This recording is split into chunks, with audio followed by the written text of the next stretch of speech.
Hello dear student, last video में हमने हमारी यूनिट नंबर फर्स्ट के बारे में हमने थोड़ी सी बात की थी वहाँ पर। इससे पहले हमने यूनिट नंबर सेकंड कंप्लीट किए, उसके बाद हमारी यूनिट नंबर फर्स्ट को हम पढ़ रहे थे वहाँ पर।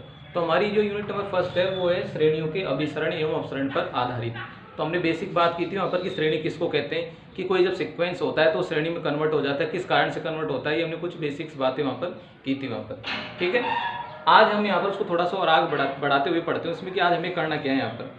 तो सबसे पहले बात करूं मैं यहाँ पर कि हमारे पास एक श्रेणी है, उसका नाम है हाइपर हार्मोनिक श्रेणी। हाइपर हार्मोनिक श्रेणी।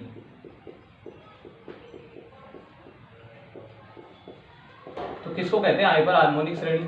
तो यदि हमारे पास कोई श्रेणी इस तरीके से 1/1 की पावर p प्लस 1/2 की पावर p प्लस 1/3 की पावर p, इस तरीके से मैं इसको श्रेणी को लिखते वक्त हम इस तरीके से इसका रिप्रेजेंटेशन देते हैं। समेशन लगाते हैं तो श्रेणी कहलाती है, समेशन हटाते हैं तो इसका जो nवां पद होगा जो कि इस तरीके से जो हमें प्राप्त होने वाला है यहाँ पर, तो वो उसको रिप्रेजेंट करता है। यदि समेशन नहीं लगाऊंगा तब तो रिप्रेजेंट करेगा सिर्फ nवें पद को, और समेशन लगाऊंगा तो कंप्लीट सीरीज को ये रिप्रेजेंट करता है यहाँ पर।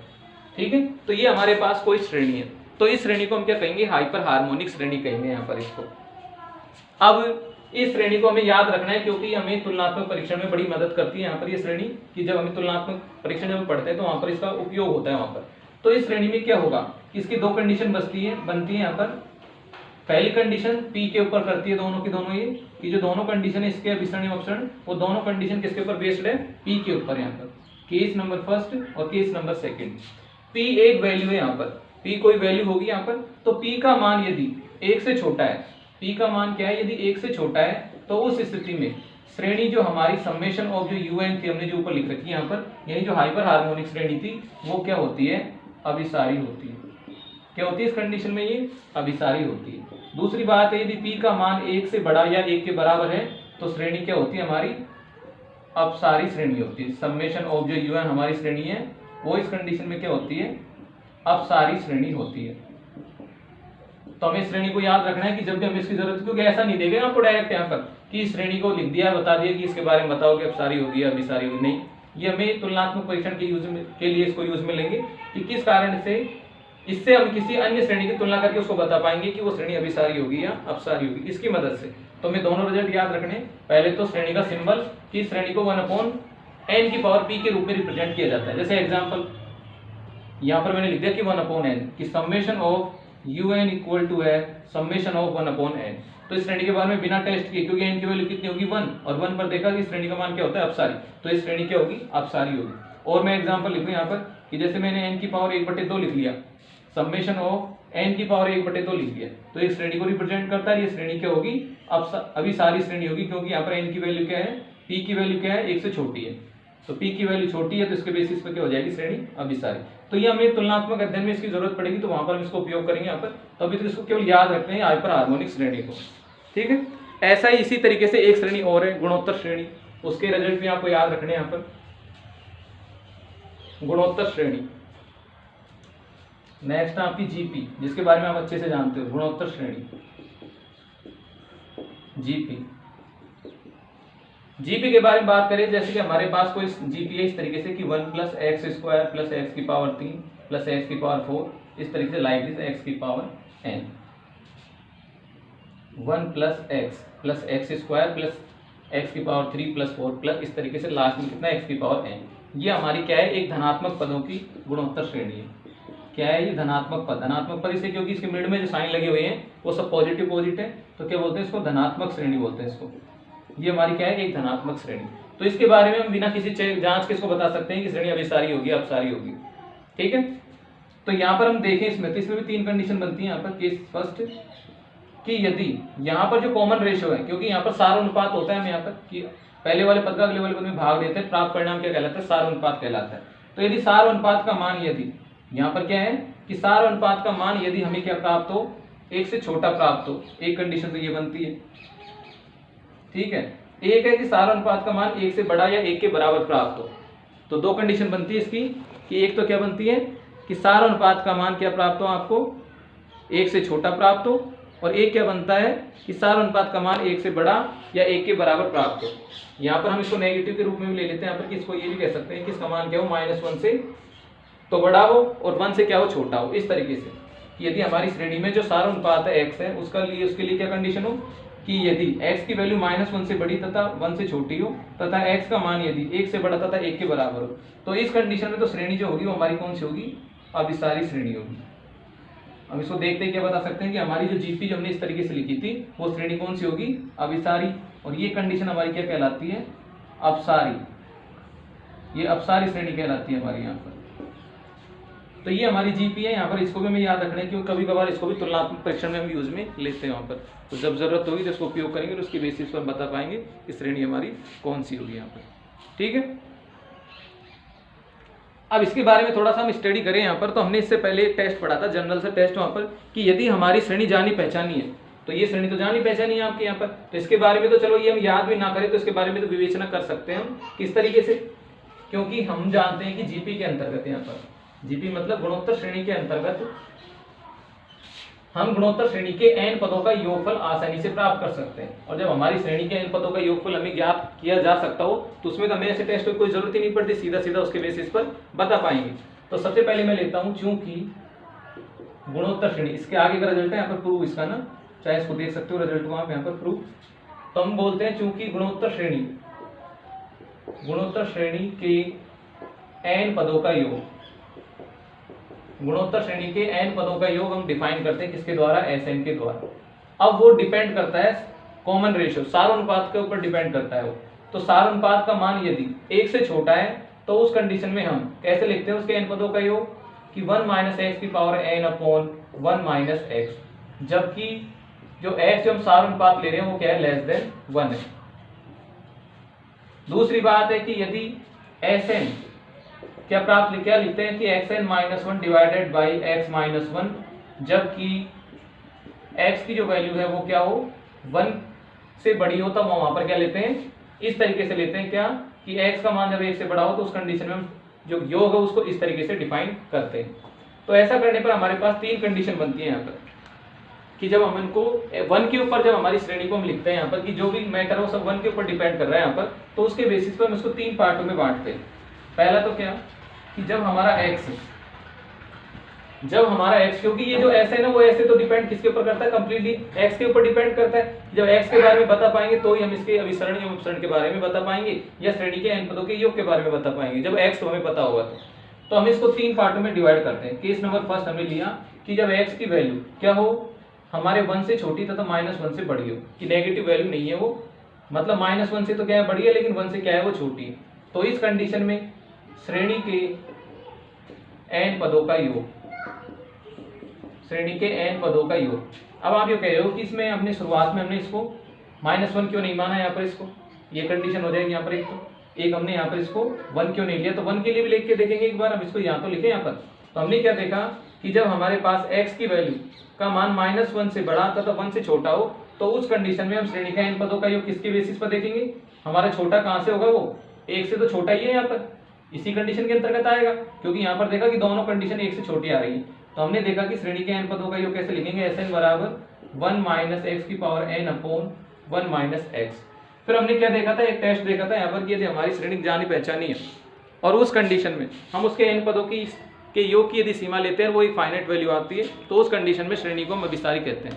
और यदि दूसरा क्या होता था कि यदि हमें क्या मिले, n पदों का योग अपरिमित मिले या अपरिभाषित मिले, तो उस कंडीशन में उसको क्या कहते थे, श्रेणी को हम अपसारी कहते थे यहाँ पर। तो ये चीज हमें यहाँ पर करनी है। मैं इसके n पदों का योग का लिमिट लेता हूँ यहाँ पर। तो limit of n tends to infinite of Sn equal to limit of n tends to infinite of 1 - x की पावर n अपॉन x। तो हमारी जो श्रेणी है कंप्लीटली सिर्फ एक वैल्यू पर डिपेंड करती है यहाँ पर, इसके ऊपर, यहाँ पर केवल किसके ऊपर डिपेंड करती है, x की पावर n के ऊपर डिपेंड करती है यहाँ पर, क्योंकि इनमें तो कहीं पर n है ही नहीं यहाँ पर, तो ये तो लिमिट को भी वेरी नहीं करेंगे यहाँ पर। तो कौन डिपेंड करता है, सिर्फ ये। तो मैं इस पद की अलग से लिखे आप देख लेता हूँ कि limit of n tends to infinite of x की power n at the x is, x की जो कंडीशन है वो इस तरीके से है, x की जो कंडीशन है वो इस तरीके से है,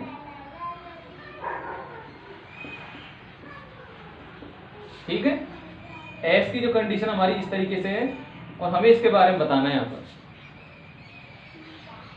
तो हमने देखा कि जब x का मान 1 से छोटा है तथा -1 से बड़ा है, तो हमने देखा कि 1 के लिए जब मैं किसी कंडीशन को देखता हूँ, बहुत छोटी वैल्यू के लिए उसको देखता हूँ, तो इसकी पावर जितना लगाता जाऊंगा, क्योंकि ये कैसा है, इसका मतलब होगा कि हमारी वैल्यू ऐसी हो सकती है कि 0.001 हो सकती है, या माइनस का 0.0024 कुछ ऐसी हो सकती है। मतलब ये है क्या, डेसिमल वाली संख्या है, क्योंकि 1 से छोटी कह रहे हो आप यहाँ पर, तो या तो ये 0 के पास जाए तो या तो ये 0 हो सकती है, या क्या हो सकती है 0 के आसपास की। इन इंटरवल क्या दे दिया आपको, ओपन इंटरवल दे दिया आपको कि -1 तथा +1 के बीच की है यहाँ पर, तो वो या तो डेसिमल वाली होगी या कोई ना कोई फ्रैक्शनल नंबर होगा हमारे पास, या 0 होगा।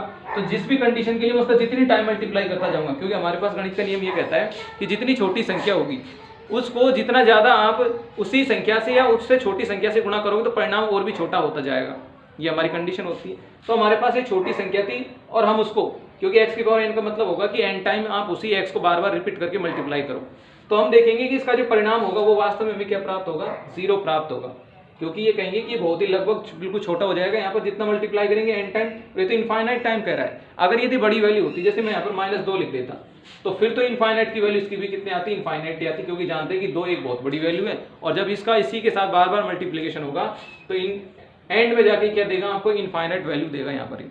लेकिन यहाँ पर तो बहुत छोटी वैल्यू है, जब छोटी वैल्यू का मल्टीप्लीकेशन बार बार किया जाता है तो परिणाम और भी छोटा हो जाता है, और हम जानते हैं कि सबसे छोटे नेचर की कौन सी होती है, क्या होती है सबसे छोटे नेचर की, हमारे पास 0। तो हमने इसको क्या मान लिया कि हमारी वैल्यू क्या होगी, 0 होगी यहाँ पर, ठीक है।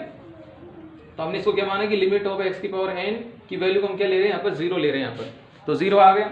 अब इस कंडीशन को मैं यहाँ पुट करूँ तो मेरे पास क्या आ जाएगा, मेरे पास रिजल्ट आ जाएगा 1/1 - x। x के बारे में कह रखा है यहाँ पर पहले से कि x एक बाउंडेड कंडीशन के अंतर्गत है, तो x एक बाउंडेड कंडीशन में तो कहीं पर भी ये 1 तो देगा नहीं आपको, ताकि 1 दे दे इसकी वैल्यू इनफाइनाइट हो जाए। x के बारे में हमने 1 कहीं नहीं लिखा, 1 से छोटी लिखा है, तथा 0 लिख देंगे तब इसकी वैल्यू 1 आएगी। तो जो परिणाम हमें मिलेगा वो क्या मिलेगा, एक परिमित मान हमें मिला यहाँ पर, परिमित है। अगर ये परिमित है तो क्या लिख देंगे कि समेशन ऑफ जो हमारी un या समेशन जो हमारी जीपी थी, जो हमने जीपी ले रखी थी, वो इस कंडीशन के लिए क्या है, अभिसारी है, ठीक है। तो इस कंडीशन के लिए क्या होगी, ये अभिसारी होगी। यदि यहाँ पर मैं -1 को न लूं यहाँ पर, यदि x का मान केवल <1 यदि बताता हूं, तो उस कंडीशन में तो ये हमारी इस कंडीशन में भी क्या होगी, अपसारी ही होगी, क्योंकि ये -1 में प्रसारित होने लग जाएगी वो। और हम भी जानते हैं कि यदि हमारे पास x कोई वैल्यू, अब ये किसी भी इंटीजर को बिलोंग करती हो और इसकी पावर यदि n लेता हूं, तो ये भी कहाँ जाएगा, इनफाइनाइट की ओर जाएगा, यदि इसको हमने बाउंड नहीं किया तो। लेकिन हमने यहाँ पर x को बाउंड कर रहा है इसके द्वारा, तो इसके कारण ये क्या बन जाती है, इस कंडीशन के लिए अभिसारी बन जाती है यहाँ पर, ठीक है। तो ये पहला केस हो गया। अब दूसरा केस देखते हैं कि जब x का मान 1 हो जाए तो यहाँ पर, तो सेकंड केस देखते हैं कि जब x की वैल्यू 1 हो तो मैं इसको यहाँ लेता हूँ केस नंबर सेकंड, कि जब x इक्वल टू 1 है, x यानी कॉमन रेशो जो सार अनुपात है उसकी वैल्यू 1 है, तो उस कंडीशन में हमारी जो श्रेणी है यानी हमारी जो जीपी है वो कन्वर्ट किस में हो जाएगी, 1 + 1 + 1 + 1 इस तरीके से n बार। और हम जानते हैं कि 1 1 को जब मैं n बार जोड़ूं तो परिणाम क्या जाएगा, इसका n पदों का योग, यानी इसके Sn को मैं कैसे लिख सकता हूँ, यहाँ पर n के द्वारा लिख सकता हूँ। और इसकी यदि मैं लिमिट लेता हूँ इसके n पदों के योग की, यानी limit of n tends to infinite of n, तो हमें परिणाम में कितना प्राप्त होता है, इनफाइनाइट, जो कि क्या है, एक अपरिमित वैल्यू है। और अपरिमित वैल्यू तो क्या हो जाएगा कि हमारी श्रेणी क्या होगी, अपसारी हो जाएगी यहाँ पर, क्योंकि लिखा था ना यहाँ पर यदि n पदों के योग की सीमा परिभाषित ना हो, यानी कोई फाइनाइट वैल्यू ना हो, तो श्रेणी कौन सी होती है, अपसारी। तो इस कंडीशन में क्या हो जाएगी, ये भी अपसारी हो जाएगी। इसी तरीके से तीसरी कंडीशन आती है हमारे पास कि जब हमारी x का मान 1 से बड़ा हो जाए, तो केस नंबर थर्ड में है कि जब x की वैल्यू ग्रेटर देन 1 है तो यदि 1 है तो उस कंडीशन में हम जानते हैं कि n पदों का योग किस तरीके से लिखा जाता है, Sn के द्वारा। तो यहाँ पर आ जाएगा n पदों का योग, n पदों का योग क्या प्राप्त होगा, Sn इक्वल टू प्राप्त होगा x की power 1 minus upon x minus 1, x की power n minus 1 upon x minus 1। यहाँ पर इसकी लिमिट लेके देखेंगे तो limit of n tends to infinite of Sn equal to x की power n minus 1 upon x की पावर n माइनस 1। यहाँ पर भी लिमिट लिखूंगा मैं, यहाँ पर limit n tends to infinite of x की power n minus 1 upon x minus 1। तो यहाँ पर भी सेम बिल्कुल इसी तरीके का रिजल्ट है यहाँ पर। लेकिन हमने क्या देखा यहाँ पर कि जो 1 अपॉन x माइनस 1 है, इसमें तो कुछ हो नहीं सकता लिमिट का, लिमिट किसके ऊपर डिपेंड करती है, यहाँ पर। और यहाँ पर हमने x को देखा, जहाँ पर x की कंडीशन क्या है, ग्रेटर देन 1 है, जहाँ पर x की कंडीशन क्या है, ग्रेटर देन 1 है। तो हम तो ये देख चुके हैं कि x की वैल्यू जब ग्रेटर देन 1 होगी, यानी x का मान जब 1 से बड़ा होगा, तो उस कंडीशन में तो किसी भी स्थिति में इसका मान क्या नहीं होगा, जीरो नहीं होगा, बल्कि क्या होगा, इनफाइनाइट होगा। तो हम जानते हैं कि इस पद की लिमिट का मान कितना होता है, इनफाइनाइट होता है। और इनफाइनाइट को किसी भी वैल्यू के साथ जोड़ा घटाया जाए भाग दिया जाए तो परिणाम भी कितना होता है, इनफाइनाइट ही होता है। तो फाइनली रिजल्ट क्या मिलेगा, इनफाइनाइट। और इनफाइनाइट पर क्या हो जाएगा कि श्रेणी कौन सी होगी हमारी, अपसारी। तो फाइनली हमने क्या देखा कि जब हमारे पास कॉमन रेशियो की वैल्यू क्या प्राप्त होती है, हमें a माइनस 1 से बड़ी तथा 1 से छोटी मिलती है तो रिजल्ट क्या प्राप्त होता है, अभिसारी। अदरवाइज 1 के बराबर या 1 से बड़ा होता है तो हमारा रिजल्ट क्या आता है, अपसारी का हमें प्राप्त होता है। तो ये कुछ थोड़ी सी बात थी गुणोत्तर श्रेणी के बारे में, तो आप एक बार नोट कीजिए, फिर बढ़ते हैं आगे। ये हमारी जो गुणोत्तर श्रेणी है, जब हम तुलनात्मक परीक्षण करेंगे किसी एक श्रेणी की किसी दूसरी श्रेणी से तुलना करके हम उसके मान ज्ञात करने की कोशिश करेंगे कि वो अभिसारी होगी अपसारी, वहां पर ये मदद करेगी। आप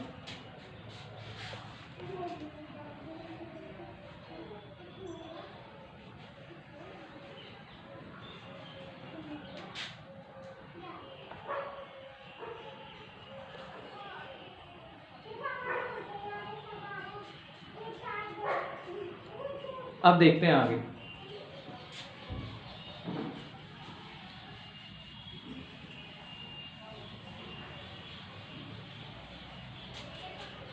नेक्स्ट हमारे पास एक रिजल्ट और है, वो भी हमारे श्रेणियों में कहीं कहीं काम में यूज में आता है, और वो हमारी थ्योरम के रूप में यहाँ पर। और किस तरीके का है, प्रत्येक अभिसारी श्रेणी में limit of n tends to infinite of un is equal to 0 होता है, परंतु विलोम सदैव सत्य नहीं होता।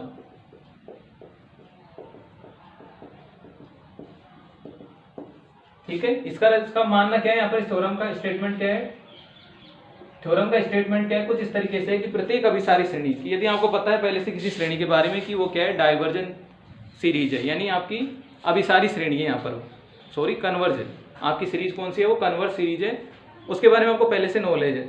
ठीक है, अगर यदि आप किसी भी कन्वर्ज सीरीज के nवें पद की यदि लिमिट लेते हो तो परिणाम आपको कितना मिलेगा, ऑलवेज कितना मिलेगा, आपको 0 मिलेगा। नहीं है तो इधर देखो, अभी तक हमने थोड़ी देर पहले का एग्जांपल लिखा था किसका, कन्वर्जेंस सीरीज का। जैसे मैं यहाँ पर लूँ, मुझे पता है गुणोत्तर श्रेणी में r की वैल्यू क्या आ जाए, 1 से छोटी आ जाए, तो मुझे पता है कि उसकी स्थिति क्या होती है, कन्वर्जेंस वाली होती है। तो मैंने एग्जाम्पल लिखा उसी का कि 1/1/2 इस तरीके से, 1/2 प्लस 1/2 स्क्वायर इस तरीके से यहाँ पर। तो फाइनली यहाँ पर कितना मिलेगा, 1/2 की पावर n मुझे प्राप्त होगा।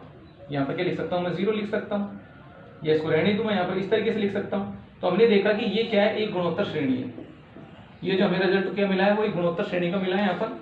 अब गुणोत्तर श्रेणी के बारे में वैसे तो हमें पता है कि यहाँ पर हमने देखा कॉमन रेशियो 1/2 का भाग जब मैंने इसमें दिया तो परिणाम मुझे कितना मिला, 1/2, और 1/2 का मान किससे छोटा आता है, 1 से। तो परिणाम तो हमें पहले से पता है कि ये क्या होगी, अभिसारी होगी। लेकिन हमारे इस स्टेटमेंट के बेसिस पे क्या कह रहा है कि यदि आपकी श्रेणी है तो वहां पर उसके nवें पद की सीमा क्या होगी, बिल्कुल 0 होगी। तो लेके देखते हैं। तो हमने देखा कि limit of n tends to infinite of 1/2 की पावर n।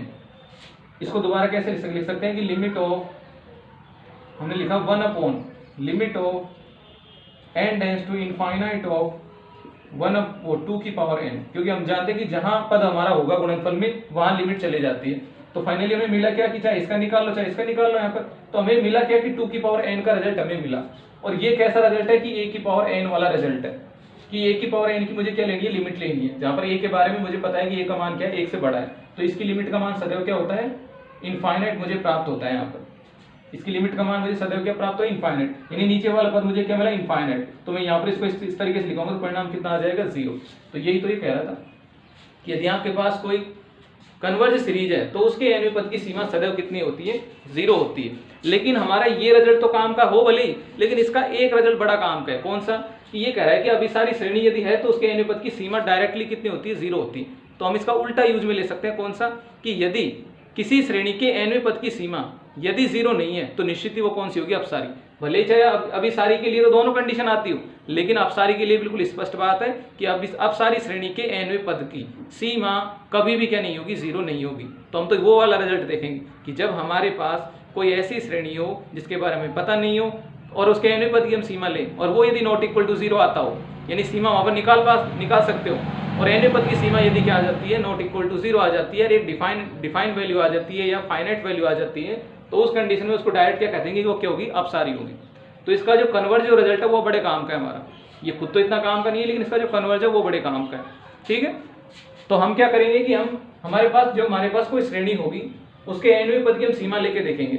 एनवें पद की सीमा का मान यदि नॉट इक्वल टू 0 आता है, तब वो क्या होगी, डायरेक्टली अपसारी हो कह पाएंगे उसको वहां पर, तो वो रिजल्ट हमारे काम का है। तो मैं इसको नोट करके लिख लूंगा एंड में जाके। अभी हम इसके रिजल्ट को देखते हैं यहाँ पर। तो इसको हमें जांच करनी है, यहाँ पर प्रूफ करना है इसको यहाँ पर कि वास्तव में ऐसा होता है, क्योंकि एग्जाम में आई हुई है यहाँ पर प्रूफ करने के लिए। यहाँ पर तो हमने यहाँ पर लिखा यहाँ पर कि दिया है, क्या दिया है आपको, कि समेशन कोई श्रेणी है, यहाँ पर समेशन ऑफ UN एक अभिसारी श्रेणी है। हमें क्या दिया है यहाँ पर कि हमारे पास समेशन ऑफ UN एक श्रेणी है जो कि क्या है, अभिसारी है। यहाँ पर अभिसारी होने का मतलब क्या हो जाएगा यहाँ पर कि इसके n पदों का योग, इसके n पदों के योग की सीमा क्या मिलेगी आपको, कोई ना कोई फाइनाइट वैल्यू मिलेगी। यहाँ पर यही लिख सकते हैं ना यहाँ पर कि इसके n पदों के योग की सीमा क्या मिलेगी, फाइनाइट, क्योंकि यही तो हम देखते रहे हैं अब तक कि यदि हमारे पास कोई सीरीज हो और उसके n पदों के योग की सीमा n टेंड्स टू इनफाइनाइट पर वो वैल्यू यदि हमें कोई फाइनाइट वैल्यू मिलती है, तो उस कंडीशन में हम उसको क्या कहते हैं कि वो क्या होती है, कन्वर्ज होती है। तो इसको तो ऑलरेडी कन्वर्ज कह रखा है, तो इसके बेसिस के संदर्भ में क्या ले सकते हैं, तब UN के n पदों का योग Sn है तो क्या होगा वहां पर की limit of n tends to infinite of Sn is equal to क्या होगा, परिमित होगा। इसके n पदों के योग की सीमा लेता हूं तो मुझे क्या मिलेगी, फाइनाइट मिलेगी। फिर हमारे श्रेणियों के नियम ये भी कहते हैं, हमारे पास श्रेणियों के कुछ नियम है। वहां पर नियम क्या है कि यदि किसी श्रेणी में से कोई पद आप हटा दो, यानी शुरुआत के 1-2 पद आप हटा दो, या यूं कहूं कि परिमित पद हटा दो, कि किसी श्रेणी के यदि आप परिमित पद हटा दो तो उसके कन्वर्जेंट या डाइवर्जेंट पर कोई इफेक्ट नहीं पड़ता, यानी उसके अभिसारी एवं अपसारी होने पर कोई इफेक्ट नहीं पड़ता। यदि आप उसमें से 1-2 पद हटा भी दो तो उसके कन्वर्जेंस या डाइवर्जेंस होने पर कोई इफेक्ट नहीं पड़ता। तो पहली बात तो ये है।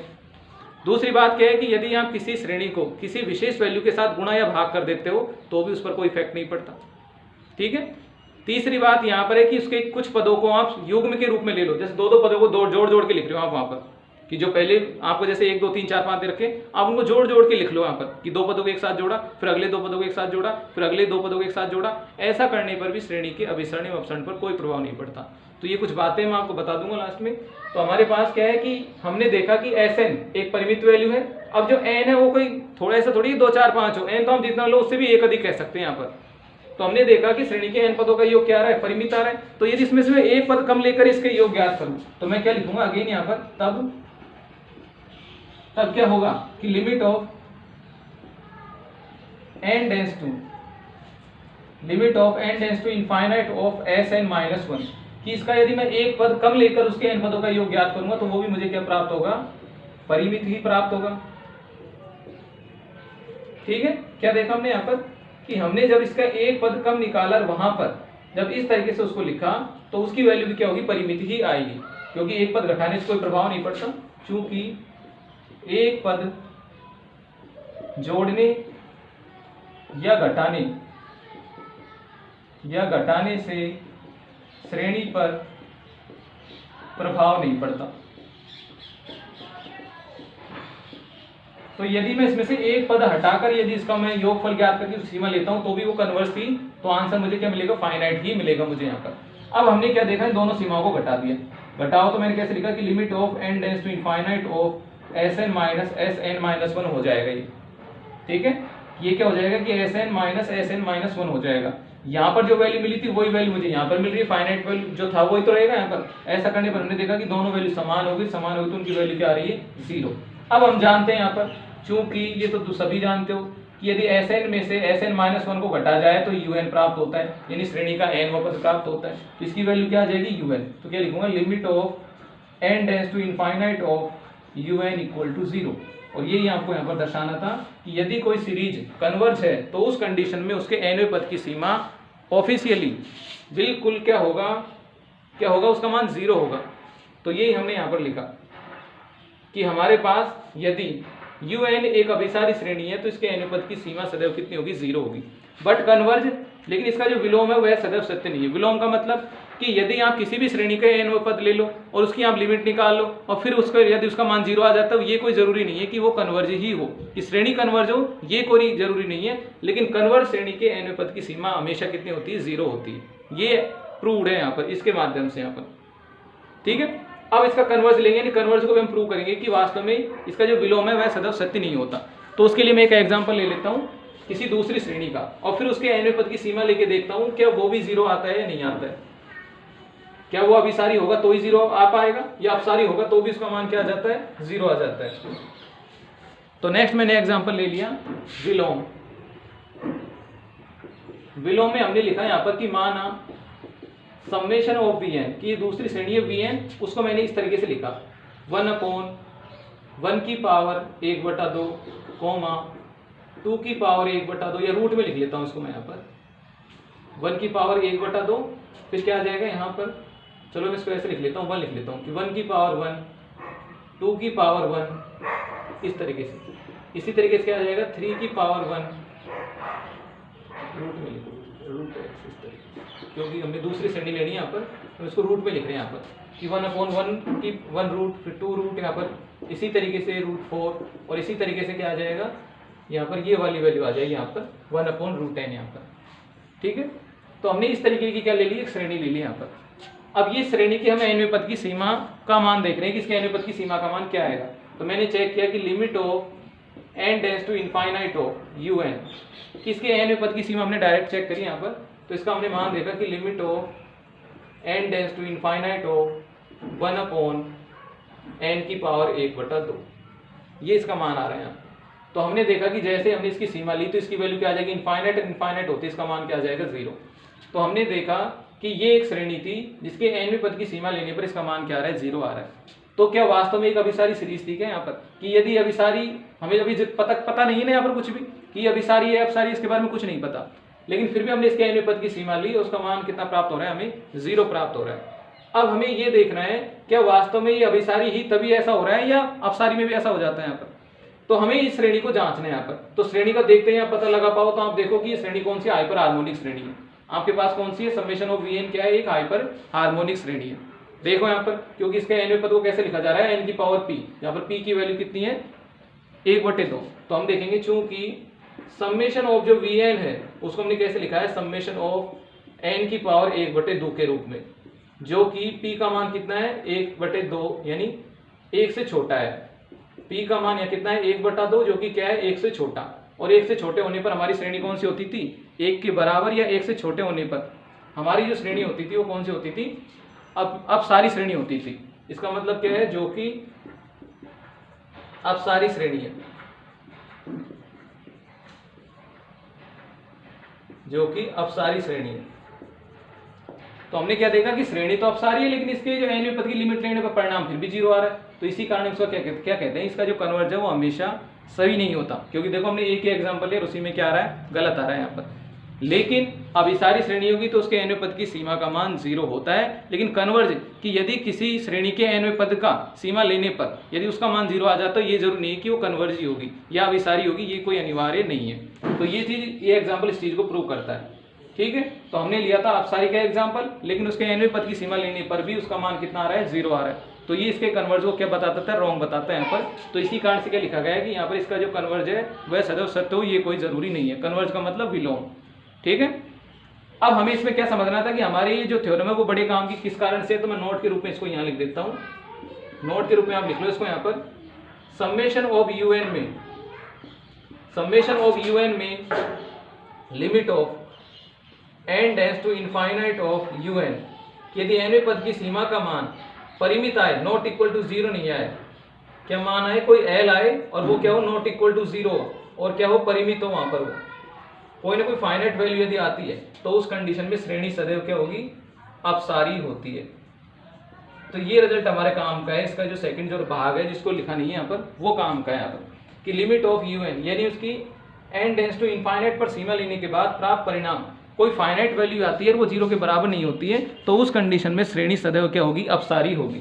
तो हमें ये रिजल्ट ध्यान में रखना है, ये वाला, क्योंकि ये हमारे आगे की जो हम प्रूव करने वाले हैं या क्वेश्चंस करने वाले हैं उनमें ये चीज़ उपयोगी होगी वहाँ पर। तो एक बार आप इसको नोट कर लीजिए, फिर बढ़ते हैं आगे।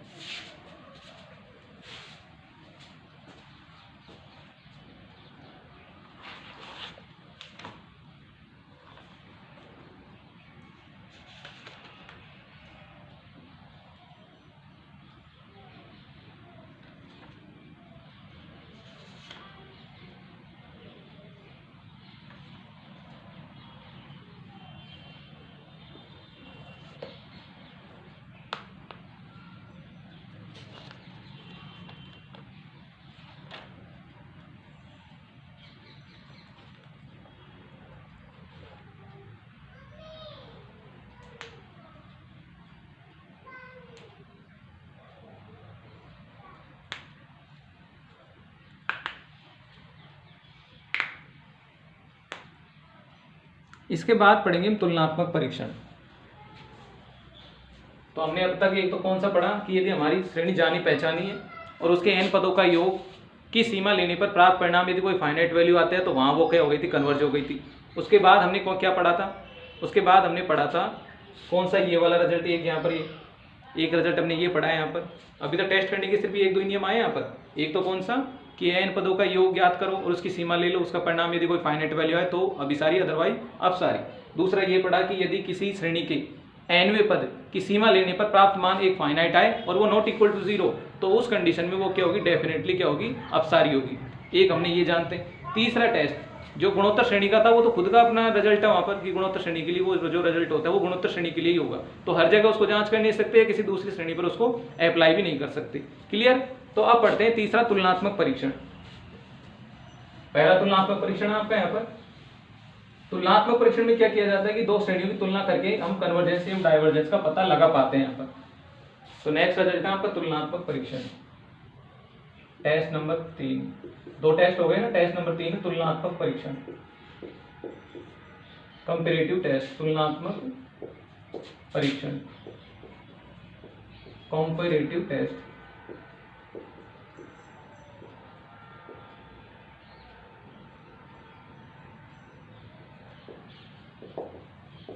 कंपैरेटिव टेस्ट, तुलनात्मक परीक्षण। तुलनात्मक परीक्षण में क्या होगा कि दो श्रेणियां एक श्रेणी में दी गई होगी कि यदि समेशन ऑफ un कोई श्रेणी है,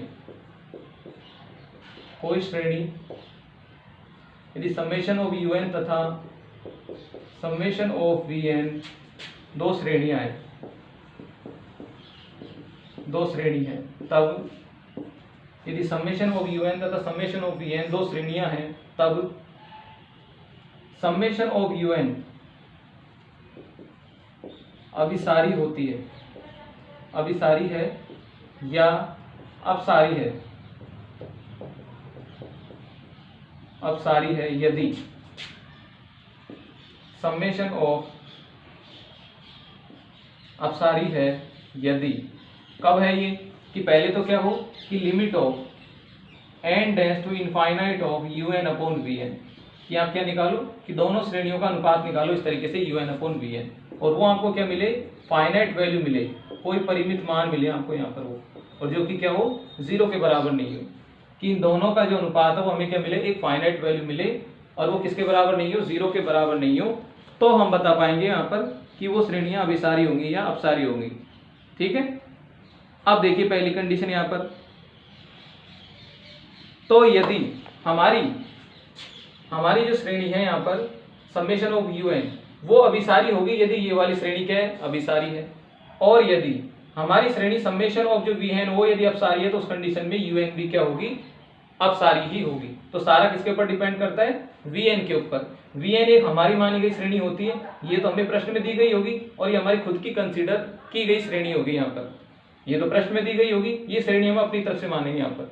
और फिर देखेंगे कि इन दोनों का अनुपात निकालने पर यदि कोई फाइनाइट वैल्यू आती है जो कि नॉट इक्वल टू 0 हो तो डिपेंड किस पे करेगी, हमारी मानी गई श्रेणी पर, कि हमारी मानी गई श्रेणी कि यदि अपसारी थी तो परिणाम भी क्या होगा, अपसारी होगा, और यदि वो अभिसारी थी तो उस कंडीशन में वो श्रेणी भी क्या होगी, अभिसारी ही होगी यहाँ पर। ठीक है। अब हम इस टेस्ट को एक एग्जाम्पल के द्वारा क्लियर करते हैं कि वास्तव में ऐसा क्यों होता है यहाँ पर। तो एक एग्जाम्पल लेता हूँ मैं यहाँ पर, एग्जाम्पल कुछ इस तरीके का है आपका, एग्जाम्पल यहाँ पर लेता हूँ मैं एग्जाम्पल, और वो है आपका कि निम्न श्रेणी का परीक्षण कीजिए, जहाँ पर श्रेणी को इस तरीके से 1/2 प्लस का √2/5 प्लस का √3/8 प्लस इस तरीके से दे रखे हैं आपको √n अपॉन 3n-1, इस तरीके से हमें दिया गया है यहाँ पर, ठीक है। और ये 2014 में आया हुआ प्रश्न है यहाँ पर, 2014 यूनिवर्सिटी के एग्जाम के 2014 में आया हुआ प्रश्न है यहाँ पर।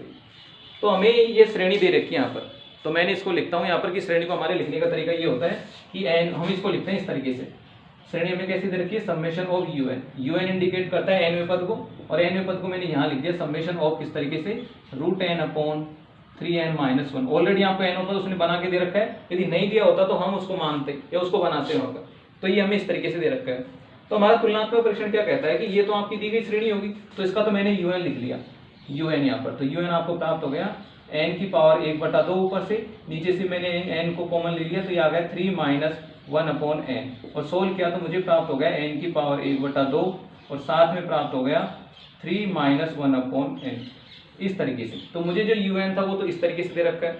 अब मैं इस un की एक ऐसी श्रेणी से तुलना कराता हूँ जो कि मेरी मानी गई श्रेणी हो, तो उसके लिए मैंने एक अनोदर श्रेणी मानी यहाँ पर vn के रूप में। तो मैंने यहाँ पर कंसीडर किया कि माना vn कोई दूसरी श्रेणी है और वो इस तरीके से है,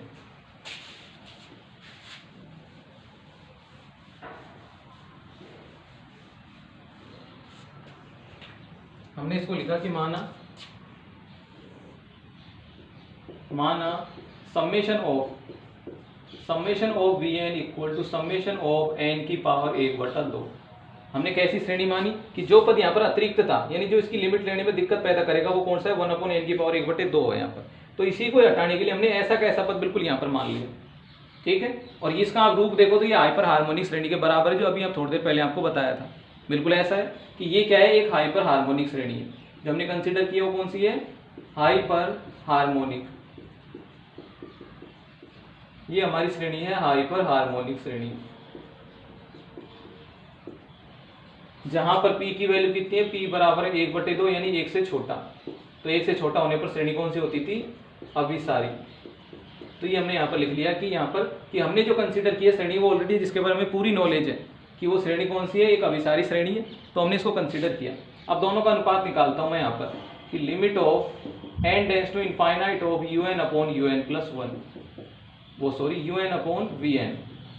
यहाँ पर देखो limit of n tends to infinite of un का मान मैं यहाँ से लिखूँ तो मेरे पास आ जाएगा 1/n की पावर हाफ, 1/n की पावर हाफ, और इधर को आ जाएगा 3-1/n, ठीक है। यहाँ पर हम इसको किससे डिवाइड करेंगे, vn से। तो vn से करूँ तो vn का 1 तो यहाँ चले जाएगा और ऊपर क्या आ जाएगा, ऊपर इसका जो n की पावर 1/2 है वो कहाँ पहुंच जाएगा, ऊपर। तो ऐसा करने पर ये इसको कैंसिल कर देगा, हमारे पास क्या बचा कि 1/3-1/n, जिसकी यदि मैं लिमिट लेता हूँ तो मुझे क्या प्राप्त होता है, 1/3-0 इक्वल टू 1/3, यानी इसका मान क्या प्राप्त हो रहा है, हमें एक परिमित वैल्यू प्राप्त हो रहा है। तो मान जो मिला वो क्या 0 के बराबर है क्या, नहीं है, मतलब क्या है, एक परिमित मान है यहाँ पर। और ये चीज हमने यहाँ पर देखी थी कि un/vn की वैल्यू कोई फाइनाइट मिले और नॉट इक्वल टू 0 यानी परिमित आए, तो उस कंडीशन में जैसी vn होगी वैसी की वैसी क्या होगी, un होगी। तो vn कैसी थी, vn एक हाइपर हार्मोनिक श्रेणी थी जो कि कौन सी प्रवृत्ति की थी, अभिसारी प्रवृत्ति की। तो हम लिखेंगे चूंकि summation of vn equal to summation of 1/n की पावर 1/2 अभिसारी श्रेणी है, कि हमने जो कंसीडर किया वो क्या है, अभिसारी श्रेणी है। अतः समेशन ऑफ un जो हमको दी गई श्रेणी थी कौन सी, un, तो समेशन ऑफ un जो कि किस तरीके की है, जो दी गई है वो भी क्या है, अभिसारी श्रेणी। तो ये तुलनात्मक परीक्षण कहलाता है कि एक श्रेणी की मदद से दूसरी श्रेणी की हम जांच कर सकते हैं। तो हमने देखा कि हमारी जो vn जो हमने मानी थी वो क्या है, एक अभिसारी श्रेणी है, तो उसी के अकॉर्डिंग ये भी क्या होगी, एक अभिसारी श्रेणी होगी। तो परिणाम क्या लिख दिया कि समेशन ऑफ un क्या है, अभिसारी श्रेणी है। तो इस तरीके से हम प्रश्नों को सोल्व करेंगे, किसकी मदद से, तुलनात्मक परीक्षण की सहायता से। नेक्स्ट क्वेश्चन देखिए,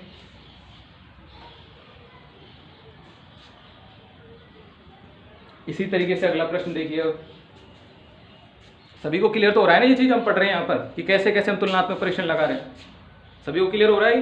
अब देखते हैं नेक्स्ट प्रश्न यहाँ पर।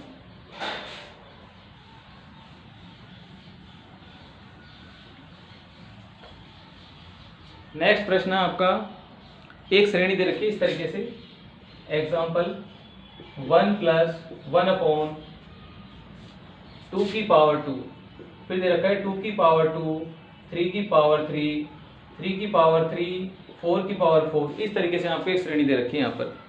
फिर आगे दे दिया यहाँ पर 4 की पावर 4, 5 की पावर 5, इस तरीके से। और इस श्रेणी का हमें क्या बताना है, कन्वर्जेंस या डाइवर्जेंस बताने की, कन्वर्ज होगी या डाइवर्ज होगी यहाँ पर। तो हमने सबसे पहले हम क्या लिखा, श्रेणी का nवां पद। तो यहाँ पर लिखा श्रेणी का nवां पद। तो श्रेणी का nवां पद जो समेशन ऑफ un है वो हमें लिखना है। तो क्या हो जाएगा श्रेणी का nवां पद, वो हम यहाँ से देखेंगे। हमने देखा कि पहले पद को यदि मैं छोड़ भी दूं यहाँ पर, या पहले पद को लिख भी लूं, या मैं पहले पद को हटा सकता हूँ ताकि हमारे पास एक स्पष्ट रिजल्ट मिल जाएगा। वैसे इसके अकॉर्डिंग भी लिख सकते हैं लिखने को तो, लेकिन ऐसा करने से हमें एक स्पष्ट रिजल्ट मिल जाएगा इस पद को आप छुपा लो या छोड़ दो। तो हम जानते हैं कि श्रेणी के एक पद को या दो पद को छोड़ने से उस पर कोई प्रभाव नहीं पड़ता, ये बात की थी मैंने वहाँ पर। तो ये हमारी श्रेणी यहाँ से स्टार्ट हो गई। हमने देखा सबसे पहले वैल्यू क्या आ रही है 1, तो मैं इसको क्या लिख सकता हूँ कि n लिख सकता हूँ कि जैसा, क्योंकि हम जानते हैं कि हम उसके n पद को लिखने के लिए n की वैल्यू क्या लेते हैं, नेचुरल नंबर से लेते हैं, पढ़ा था ना शुरुआत में। तो n की वैल्यू क्या आनी चाहिए, नेचुरल नंबर। तो हमने लिखा कि 1 आ रहा है तो 1 कब आ सकता है, जब मैंने इसको n के रूप में इसको ले लिया और क्या कर दिया, n की पावर मैंने कितनी कर दी, n कर दी यहाँ पर। अब देखो कि जब 1 लेता हूँ ऊपर तो 1 लिखता हूँ तो 1 की पावर 1 आ जाएगी, उसका मतलब कितना होता है 1।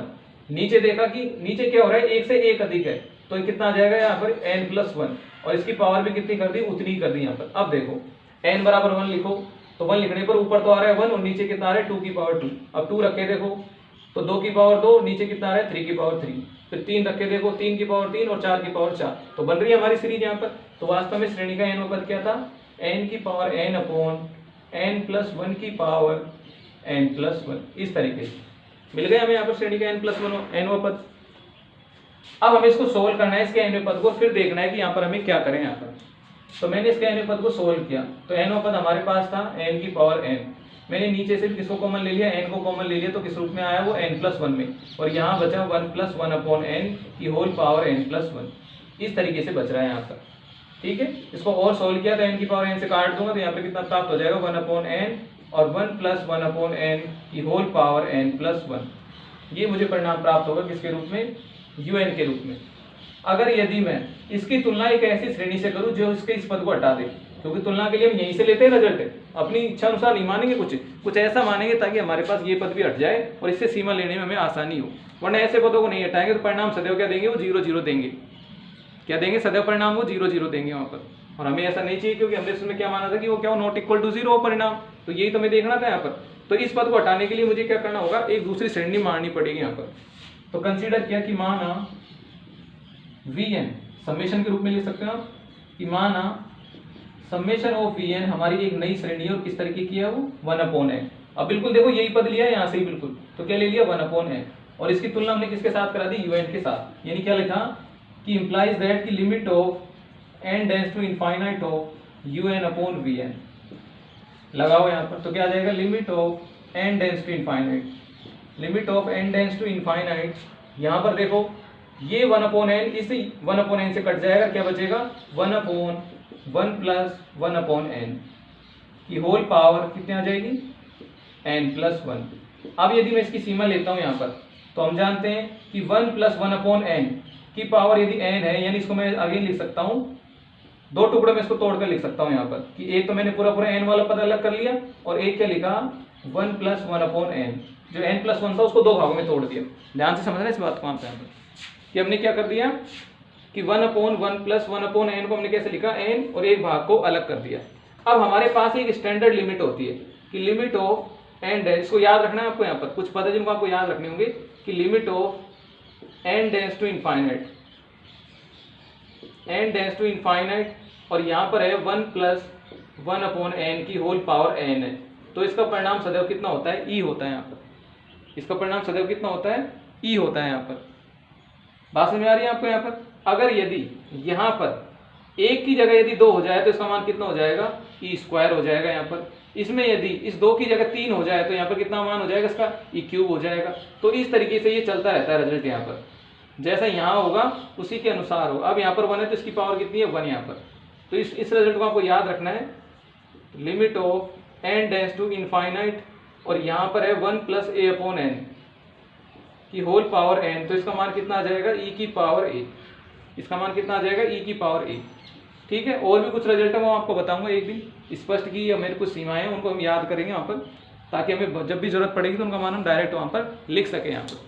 ठीक है, तो ये हमारे पास एक इस तरीके का रिजल्ट आता है कि limit of n tends to infinite of n की पावर 1 अपॉन n, तो इसका मान सदैव कितना होता है, इसका मान सदैव हमें प्राप्त होता है यहाँ पर 1 प्राप्त होता है इसका मान, कि limit of n tends to infinite of n की पावर 1 अपॉन n की वैल्यू कितनी प्राप्त होती है, 1 प्राप्त होती है। ठीक है, तो ये कुछ स्टैंडर्ड लिमिट है, यहाँ पर हम इनको याद रखने हैं। जब अब ऐसे इनको पढ़ेंगे इनकी, जब इनको रिजल्ट भी इनका देख सकते हैं कि ऐसा क्यों हुआ, नहीं आज तो आप इसको याद ही रखो, फिर कभी हमारी ये क्लास लेकर इन सभी लिमिटों को प्रूव भी कर लेंगे कि ऐसा क्यों आता है यहाँ पर, क्यों हम इनको ऐसा कह पाते हैं यहाँ पर।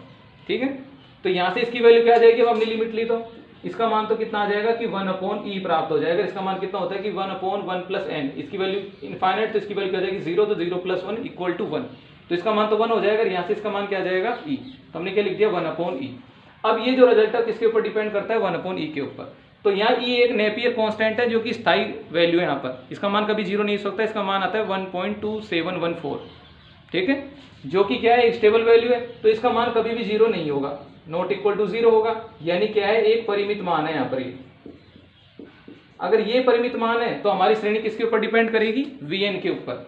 तो हमारा Vn कैसा था, हमने जिस Vn को कंसीडर किया था वो Vn क्या था हमारे पास 1 अपॉन n था। तो यहाँ पर ये भी क्या है एक हाइपर हार्मोनिक श्रेणी है, जिसको हमने Vn माना है वो भी क्या है हाइपर हार्मोनिक श्रेणी है। तो हमने देखा चूंकि summation of Vn equal to कितना है, समेशन ऑफ 1 अपॉन n, यहाँ पर जो 1 अपॉन n है वो क्या है हाइपर हार्मोनिक श्रेणी है, या यहाँ लिखता हूं मैं हाइपर हार्मोनिक श्रेणी है, हाइपर हार्मोनिक श्रेणी है यहाँ पर। अगर यदि ये हाइपर हार्मोनिक श्रेणी है तो p की वैल्यू यहाँ कितनी है 1, और p की वैल्यू 1 पर हमने देखा था कि श्रेणी कौन सी होती है, कौन सी होती है, अपसारी होती है, क्योंकि p का मान क्या है 1, और 1 से बड़ा या 1 के क्या हो सॉरी हाँ 1 के बराबर या 1 से यदि छोटा हो तो उस कंडीशन में हमने श्रेणी को क्या माना था, अपसारी माना था। तो हमारे पास वैल्यू क्या आ रही है यहाँ पर 1 प्राप्त हो रहा है यहाँ पर, तो 1 की कंडीशन में इसको क्या मानेंगे कि जो रिजल्ट होगा वो हमारा क्या होगा, अपसारी होगा यहाँ पर। तो वास्तव में श्रेणी कौन सी थी, अपसारी श्रेणी थी, पर समेशन ऑफ Vn क्या होती है, अपसारी होती है यहाँ पर। तो ये हमारी श्रेणी कौन सी थी, अपसारी। यदि ये अपसारी है तो लिखेंगे इंप्लाइज दैट कि समेशन ऑफ Un भी अपसारी होगी। तो समेशन ऑफ जो Un होगी वो भी क्या होगी यहाँ पर, अपसारी ही होगी, और ये चीज हमें यहाँ पर दर्शानी थी। तो क्लियर। तो इस तरीके से हमारे पास और भी बहुत सारे क्वेश्चन है, तो आप बुक में ऐसे क्वेश्चनों को करने की कोशिश करना। फिर हम नई वीडियो में नए टेस्ट के साथ फिर से आपकी क्लास होगी वहाँ पर। ठीक है, तो आज के लिए इतना ही, धन्यवाद सर।